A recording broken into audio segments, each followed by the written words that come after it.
Hey everybody, this is Jim at SP500chart.com using time-honored techniques to understand modern markets, featuring daily technical analysis videos of the S&P 500 index.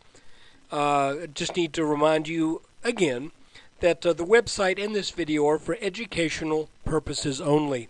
Nothing stated at the site or in this video is intended to be used as investment advice. I can draw lines on charts, but you have to draw your own conclusions from your own research and make investment decisions that are suitable for your personal financial situation. And I'm still not a licensed financial professional. I'm just a guy who draws lines on charts. Today we're going to look at two things. We're going to look at the S&P, which we do every day, and we're also going to look at gold. So hang on, here we go. We'll start today by looking at a 5-minute chart, and we'll extend this on out just a little bit. We've been considering the possibility that the S&P had been trying to follow roughly in this channel bounded by these green lines. Let's look at it on a 10-minute. You get that, but the case could also sort of be made that this is kind of a rounding pattern. And if you'll recall, we had, what's a good way to put this? I've simplified this chart a bit. We had a channel that was rising, then we had another channel that was not quite as rising, then we had a channel that was descending, then it looked like that wanted to kind of pick up a little steam yesterday when we broke down underneath this green line here. Now you'll remember, I hope, that yesterday I made mention of a pretty common thing with charts, and that is this line right here is a descending support line. Okay? This only applies to descending support lines. When those break to the downside, it is not unusual at all for the stock or index or whatever that is represented in the chart. It's not unusual for it to just come right back up into that channel. And I think one of the reasons for that is often a descending channel breaks to the downside at the moment of capitulation. Now, I'm not saying that this is a big capitulation here, okay? Don't get me wrong. But I am saying that it is often that those panic sellers getting out at the very bottom that will sometimes drive selling to a point to where it actually overtakes the support line. But what does that mean? Well, it means this could be, let me put it that way, short term. This could be those sellers, the capitulation of those longs who are just, okay, I got to get out, this is too scary. Now, albeit it was not a huge dip here, but if you look back at some major bottoms, and I'm talking about major bottoms like March of 2009, you can see that the S&P was in this channel descending from the fall of 2007, and when we reached that late 2008-2009 area, it was sheer panic, and you could see where all of those descending support lines were being taken out. But once it bounced, those things quickly were regained, and actually the market reversed at that point. Don't get me wrong, I'm not saying that's what we're looking at here. All I'm saying is take that same thesis, and that is the descending support lines, once broken, it's not that big a deal, and it's fairly common for things to return to that channel. So now that we're back in this channel, what do we expect here? Because that's what happened today. We actually gapped up into it, and interestingly enough, I had pointed out, I think I'd pointed out this line that is kind of running. Hold on just a second. Let me switch to a slightly. Oh, I meant to say let me switch to a slightly different view.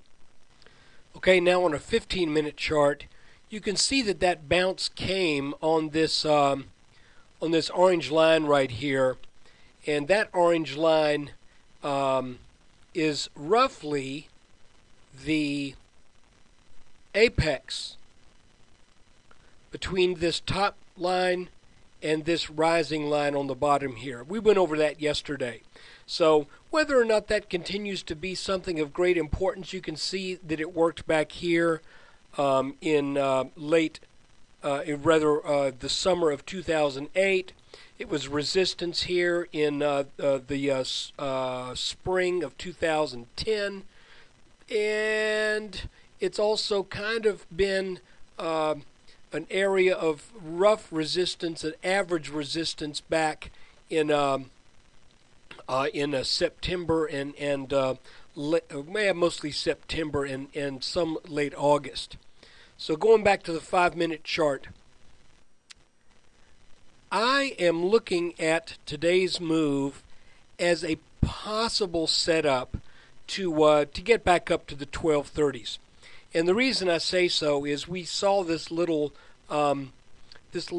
pattern here where we had a descending resistance line and this flat line down here. And my feeling was that if we could get up over this line, that the market should rally on up to about 1230. This black line right here, though, may turn that back because this is lined up right underneath these support lines back on the 12th. And once that gave way, that may run enough resistance to keep this market from getting over that 1228 area. The reason I say 1230 is I'm just measuring this little pattern right here. Again, taking this as the bottom line and this is the top line, we measure the height at the point of the first reactive move. And what I mean by that again is when you've defined your pattern, you want to find the first place clearly inside that pattern where the stock or index or ETF made a bounce. And that would be right here.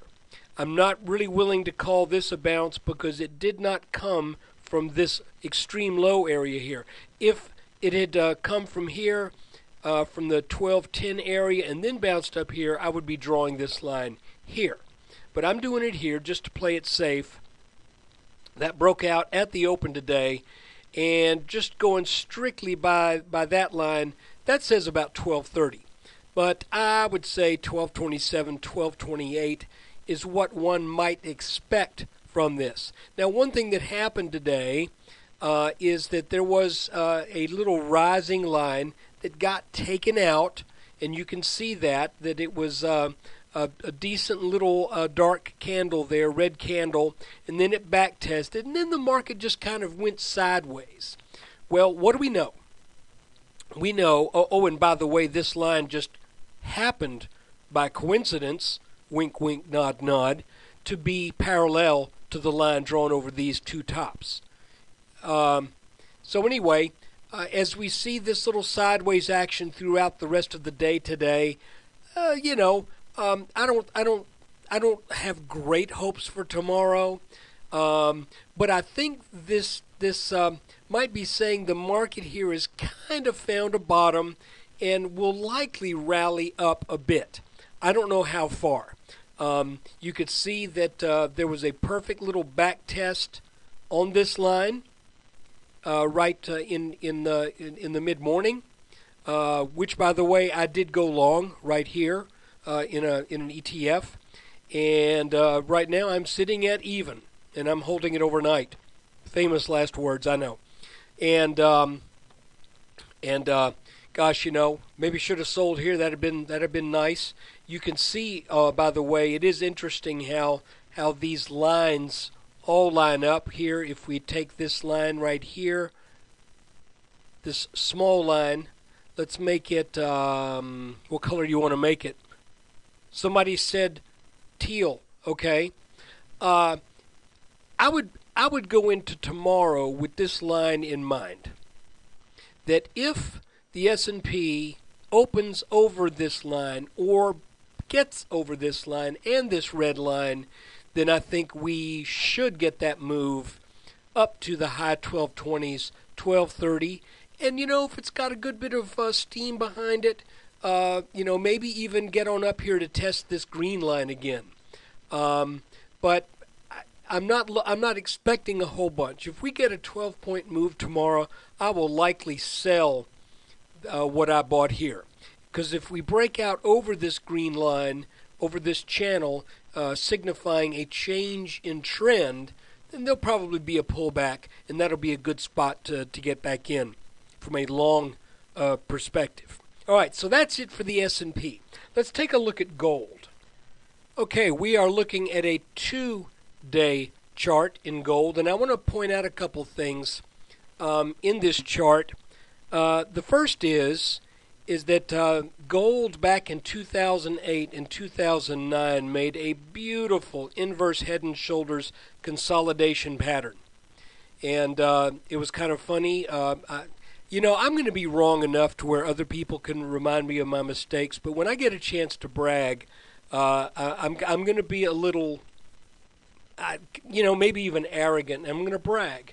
But when this inverse head and shoulders pattern formed, a lot of people were saying there's a ceiling on gold, right at about 1,000 or wherever, and they were saying things like flat tops produce market drops. Well, I kept thinking, no, that's an inverse head and shoulders consolidation, and if we get over that and pull back, gold is going to go up. Well, we got over it. There's the pullback. I bought here. Now, I'll be honest with you, I didn't hold for long. I sold up here somewhere. I think I made, 12, maybe 15% in that trade. But as we measured the depth of this head and shoulders, you can see that the pattern said gold was going to get up to 1,400. And it sure did, and more. However, you can see that there was a channel that was developing here, and it's a rather complex-looking thing. But the one thing that's been consistent about gold, I say it's complex because you've got this series of tops that follow this line that I've just highlighted, and then you've got this series of tops that follow the extreme tops. Well, that topped out up here. What does that tell you? Probably a climax top.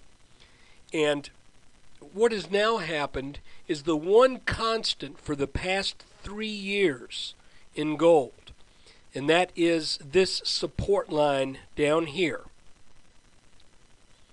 was taken out just yesterday. Okay?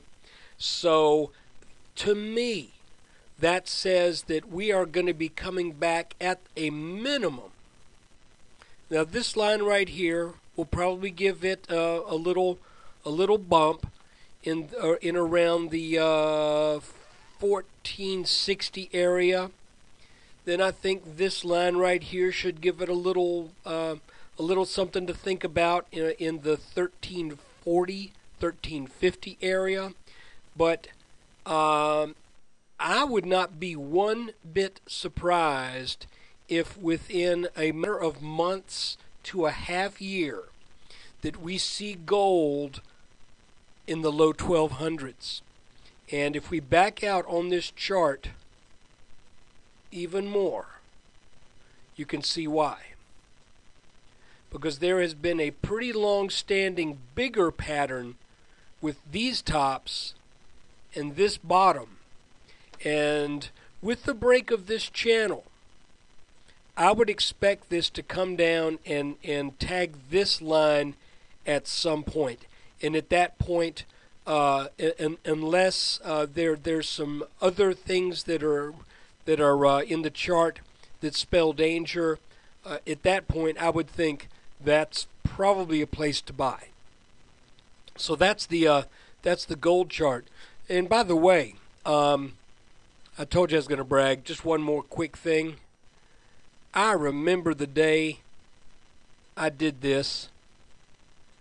I bought gold in January, late January of 2011.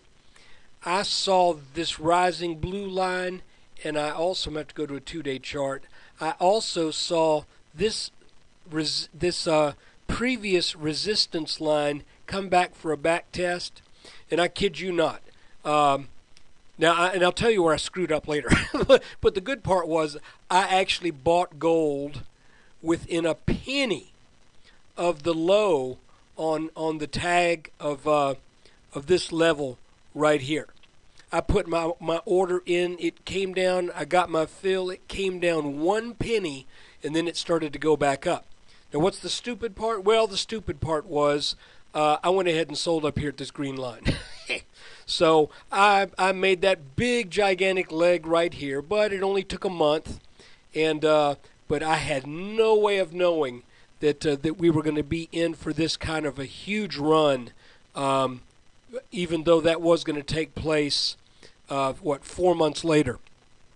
So, I'll be honest with you, it's just as hard to know when to sell as it is to know when to buy.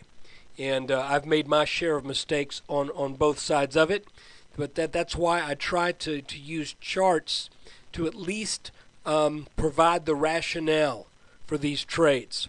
So anyway, look, that's our little bonus gold chart for those of you who are interested.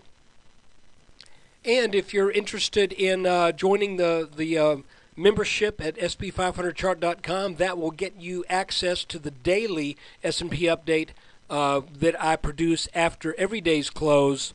Well, let's say 95% of the time. I haven't missed one in a long time, but there will be the occasional miss for one reason or another.